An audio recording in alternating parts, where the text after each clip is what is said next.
Hi guys, আজকে চলে গেছিলাম নক্ষত্রবাড়ি মেলাতে ধানমন্ডি কনভেনশন হলে।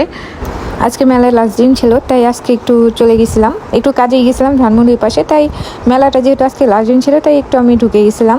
গতকালও মেলাতে গিয়েছিলাম, তেমন কিছু কিনি নেই। ফাহিম আমাকে আমার শাশুড়ি আম্মুকে দুজনকে দুটো জুতো কিনে দিয়েছে। মেলাটা বেসিক্যালি হচ্ছে অনলাইনের মেলা।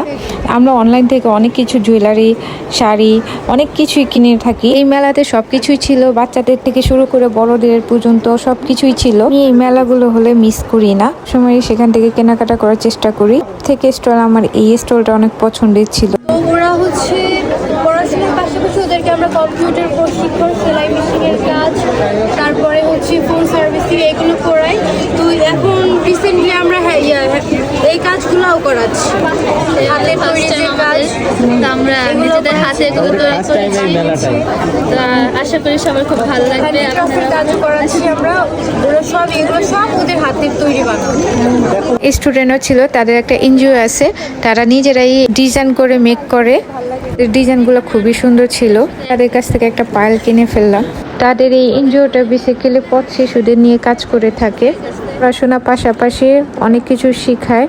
মেলাতে অনেক রকমের খাবারও ছিল, খাবার আইটেমও ছিল, পিঠা থেকে শুরু করে অনেক নানা ধরনের খাবারও ছিল। এখন আমি জুয়েলারি তেমন অনলাইন থেকে কিনি না, কারণ আমি মেলাগুলোর আশায় থাকি।